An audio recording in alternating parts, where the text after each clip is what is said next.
Hi everyone, this is Dave from Geekanoids and this is my full review of the Google Nexus 7 tablet. I've had this for about a week or so now and overall it's been a really nice experience.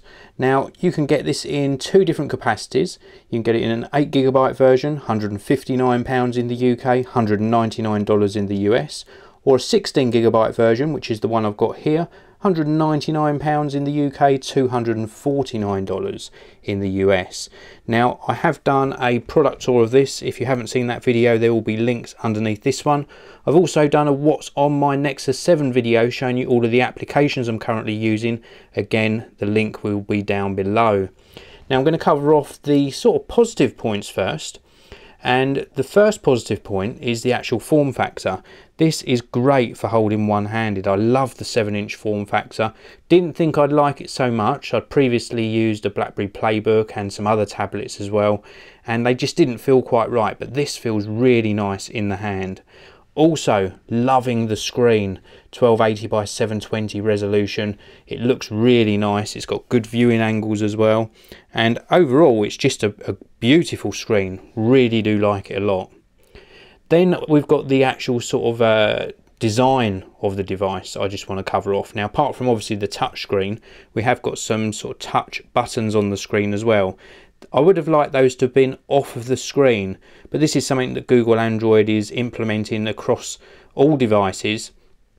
And the reason I don't like them on the screen is because they take up some of the screen resolution. Maybe that's just me. I just would have preferred them off of the device screen and had more sort of real estate for icons and applications, etc. But that's what they're going to do, so we're going to have to live with that. Let's just take a look around the side of the device. We've got a couple of buttons on the side here for volume and sleep wake. And then if I turn the device right over, you can see the speaker down the bottom here, and then this really nice textured back, and it doesn't show fingerprints at all. It really is a nice design. I do like the sort of texture here. It means you can get a good grip on the device. 3.5mm audio jack on the bottom, micro USB charging socket, and that sort of completes the connectivity. There's no memory card socket on here at all, or slot, so you can't add to the memory. So I really would suggest picking up the 16GB version if you can, because you cannot add to that memory storage afterwards. With regards to performance, this is brilliant. It is really silky smooth. I've been really enjoying how this just feels, and it's really responsive to the way I've been using it. Now I'm going to show you a bit of film playback, only a very short segment, but they supply free of charge when you buy this from Google, the Transformers Dark of the Moon film. I'm going to set this just playing back just to show you what it looks and sounds like. Let's pop the volume up. This is at full volume. Earth has seen much change. Energon detectors guard its cities now. Long-range defense systems watch the skies. So now we assist our allies in solving human conflicts. Now, a lot of people have been saying that the speaker's rubbish on the Nexus 7. I think the speaker's absolutely fine. I heard one reviewer say that if you're going to watch this film, you really need to put headphones in to experience it at its best. And that probably is true to a certain degree, but the speakers are fine on it. They go plenty loud enough, and I've been more than happy with the volume and the audio quality. Now let's move on to look at something else. If I go across to here, we can actually look at maybe one of the games. Now I've only got a couple of games installed on here, but we've got one called Frisbee, and it is great for playing games as well. It's just the right size to hold like this. We can go play, go into the level here, and you can use it like this, moving it about, but I've decided to use the on-screen controls just so that I'm not moving it off axis for your viewing. But we flick the Frisbee, and the idea is that we're going to get it through the various rings, collect the stars on the way, and complete the level. And it's just fun games like this I really like playing. I do like playing obviously games on the Xbox 360 and PS3 as well, but it's this sort of game where you just jump in, have a quick go, play a few levels that the Nexus 7 is really designed for, and it really works quite well. Let's go back out to the home screen. I just wanted to give you a quick look at the games.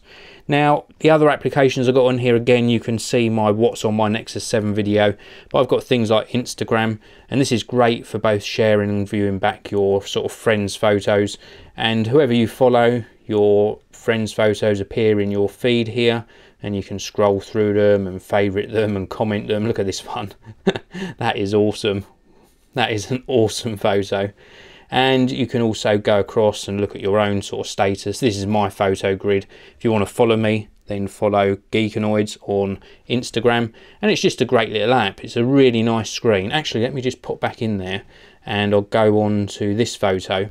And it is just a nice experience for viewing back the photos. It looks really nice. And again, nice detail to the photos, nice colour clarity. And again, it comes back to the good quality screen. The other thing I was impressed with is it's been quite a while since I really tested an Android device, and when I tested one before I wasn't too pleased with the selection of apps, but they have improved the Play Store quite a lot. Now this is the staff choices for tablets, and there are a lot to choose from, and all of these work fine on the Nexus 7. And the problem I had before was when I searched for an app, it wasn't sorted very well, it wasn't organised very well. Let me just go back to the main screen. And let's just search for something. So when we search for something like Twitter, it's presented in such a way now that you've got apps at the top, and then as you scroll down, actually it's only going to give us apps this time, but before it would mix up the results. So at least now you're getting relevant results when you actually search for something. So the Play Store selection of apps and what's available really has improved a great deal. Now let's move on to battery life. This is another good positive point. Battery life on this is absolutely superb. No problem at all with getting a full day out of it.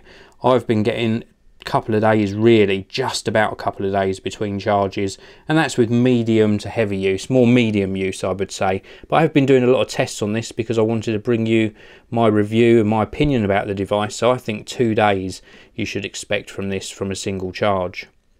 Now we're going to look at some of the negatives. And there are 2 negatives on this device. Now, a lot of people were plagued by faulty units, faulty touchscreens, build quality, etc. And I've got a little tiny problem. It's not too bad at the moment, but I'm not sure if the microphone will pick this up. Actually, you can probably just see it. If I go really in close here, the screen is lifting up from the side of the device.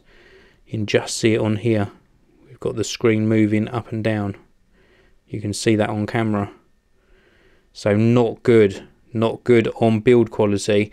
And I've got my own theory as to why this screen is lifting up. Now if I come out at this angle, now I'm not sure again if you're going to be able to see this, but this is the second issue, but it's related to the screen. I'm sure that this back plate here is warped. So I'm sure that it bends. It just really does look like it's got a bend in it, and there's definitely movement on that screen, so I'm really annoyed about that. And the build quality issues they need to sort out. I know they've been pushing out lots of these units, so you're going to get issues with something like this, but not acceptable even at this price point. At any price point you should expect things to fit and to not sort of come apart like that. So other than those 2 little issues, it's been a really nice experience. The performance is great, screen is great, battery life's great, apps are great. Will it make me change from the iPad? Probably not. Will it supplement my use of a tablet device? Yes, it will, because it's nice and portable, nice and light for reading as well. So I really do recommend the Nexus 7. I just hope they sort out these sort of build quality issues pretty soon. So thanks very much for watching. This was my review of the Google Nexus 7. Please do give this video a thumbs up, and I will see you all in the next one.